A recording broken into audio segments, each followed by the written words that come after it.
Good morning and welcome to this webinar. I'm Joannika from Fullview Solutions, Bitrix 24 Gold Partner in South Africa. Today's topic is a bit of a touchy one for me because this is the core of what our business does. Is we set up CRM and other systems for our customers. And if you look at that little picture, it is a bit of a scary one. I almost feel like the cat. So I did a bit of a research to see why is this happening? Because even with our customers, when we implement Bitrix for them, we see that challenge where it's been planned by management to the T and it is implemented, but the users are not using the system. So it's not necessarily the system that's wrong. It's not necessarily management that's wrong. So let's look a bit into the investigation that I did. So what I found is these 5 main reasons, together with the experience that we have and what I found online. And the number one is it creates more work instead of reducing it. You need too much data.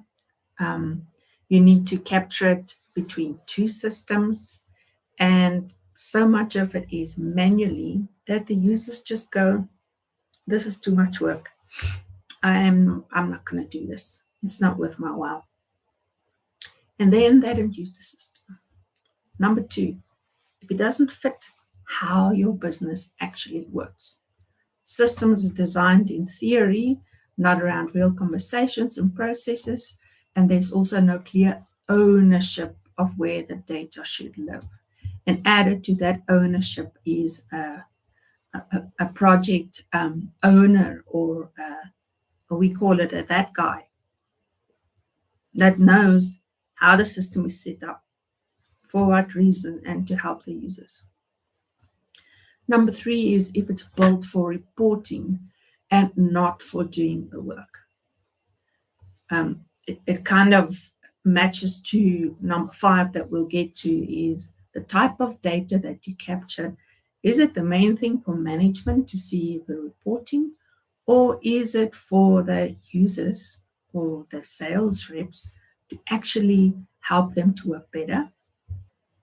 Number 4, it introduces friction instead of flow.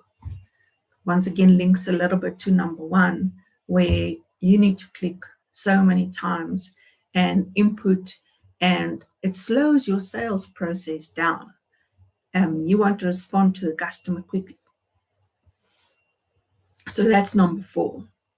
Number 5 is leadership and positioning undermines the adoption. You can't see my last word there on the slide. So CRM is seen as a tool, but leadership doesn't use it. I had that exact scenario with a customer the other day where the users are not using it because they say management's not using it. So those are the 5 main pitfalls that I saw. So let's go a little bit deeper into that and look a bit at the practical or the practicality of that. So the first part is the too much data. So there's a fine balance between getting the essential information and asking them to capture their whole pedigree or the customer's pedigree. So the sales rep requires the basics, in my opinion. Name, surname, email address, and what it is about. And then you can do some follow-up and add more information. Yes, for some customers from the beginning, you need more information. It's crucial. You need it. But for others, Sometimes you can start simple. So you'll often hear this from users: I already did this, or I'll update it later, or this is just admin. So when you get those comments back, you know you might have a challenge. So why it fails then is it's supposed to be optimized for speed. And yes, compliance is important, but that's not the main thing that you want. There's that balance between the two. And Philip, or we always use the example is if you have, quite often there's a financial system for sales and there's the CRM. If I ask a sales agent to capture information, which one is he going to pick if he needs to use both? The accounting software, in my opinion, because that's where invoicing happens. That's the important part. And then CRM, push to the side. So they will always choose a system that helps them to get the job done and make sure management's not on their case. So if your team's doing the same work twice, the system design is wrong. And how can you prevent this? Is I tell customers to do a bit of a stock take on your IT. Do I have CRM? What do I capture in that? Do I have finance? What do I capture in that? And when you do that stock take of your systems and the purpose, then you can see, do I have some things that's overlapping, that I'm getting data from both? Because the other challenge from that is, what's the truth? What's the main version of the truth? Then the second one is if it doesn't fit how your business actually works. There's an example that we have of this brilliant system that we built for sales reps to capture information. It was planned by management 100%. And when it was rolled out to the users, they were, this is not how my day works. This is not what I'm using for my day to day, because there was a disconnect between management and end users.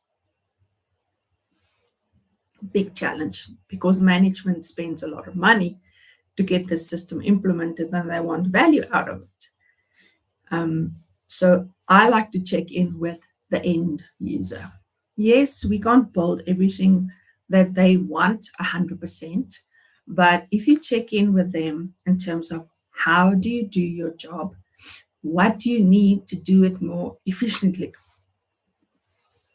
that's the first step and a very important thing where you need to start.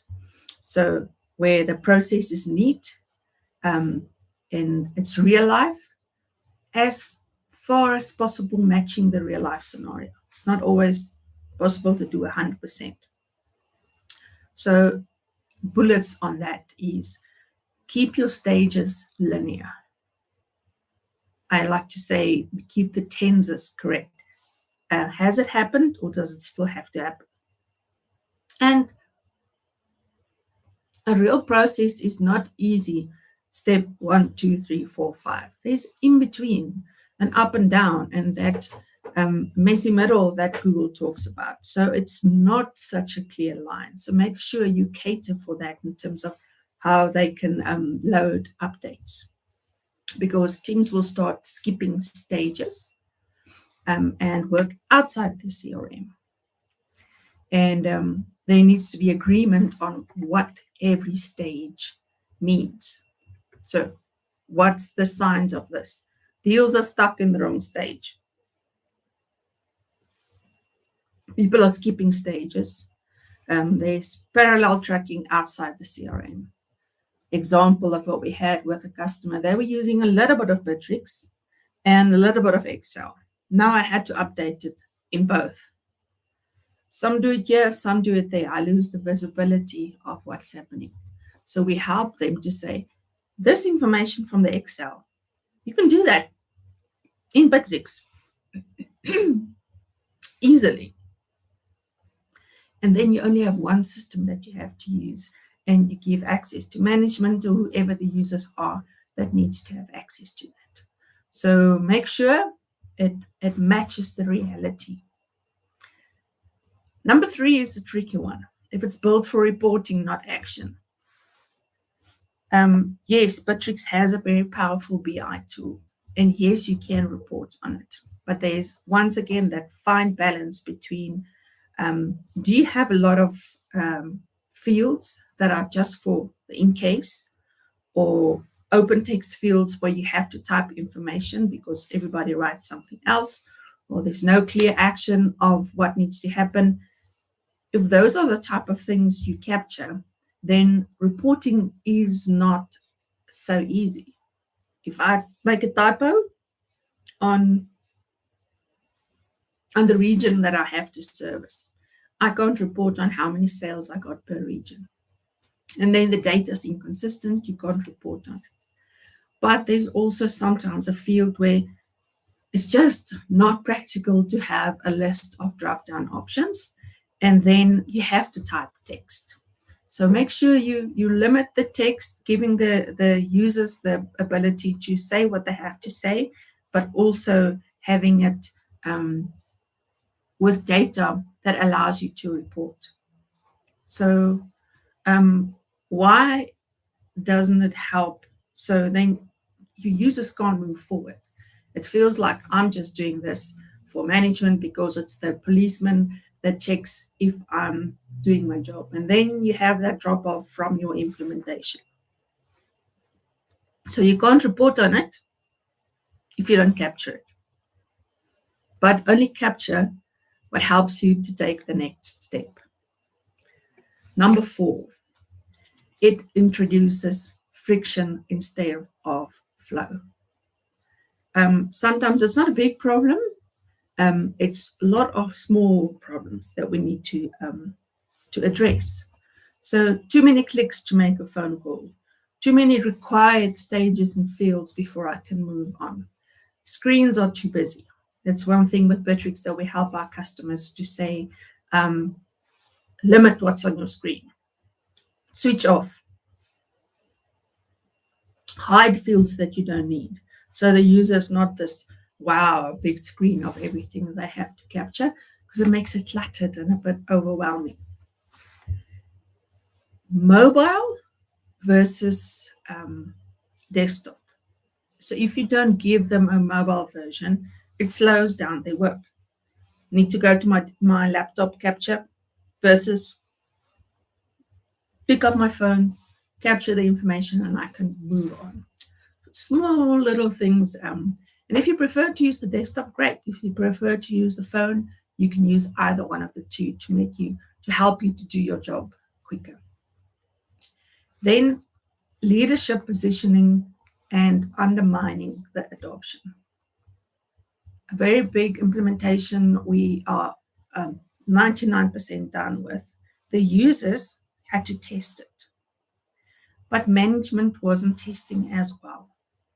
So you need to kind of like lead by example in terms of how you want to use it, because it jumps back to one of our previous points, reporting. Only if management uses it, they will be able to see the type of data that they'll get. So the behavior from the top sets the example. And if the leaders don't trust the system, why would the users do that? We've seen that our best implementations is where management is actually excited about the system and they are actually using it. And then the users kind of tap off from that. So main item summary, if leadership doesn't use it, then the team wouldn't either. So let's summarize that in a different way. So too much effort. Only capture what's necessary. Poor fit with real workflow. Make sure you have mapped your processes properly. Data without purpose. Keep it minimal and keep it to the core data. Too much friction. Keep it simple so they don't avoid it. If you have a mobile app available, give them access to that so they can use either one of the two, especially sales reps that are out in the field. Mobile is pretty critical. Then leadership inconsistency. Leadership, you need to buy into this and you need to use it yourself. So my final closing, I will show you some Bitrix screens just to highlight in terms of what are the pitfalls. Let me share my screen with you.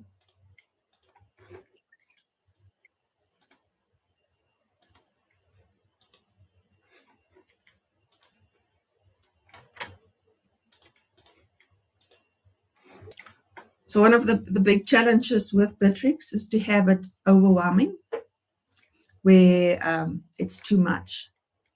Minimize your menu on the left, minimize menus on top, and with Bitrix, you can switch off certain modules. If I show you this screen, if we look at Bitrix 24 settings, you can switch off some of the modules. Very advisable to do that. So less feeling overwhelmed for your users. The same with having fields on each item. If I open up this inquiry, you can hide fields that are not needed. If I don't need a signed document to be uploaded here, then please hide the field so it's less by perception even for your users to capture.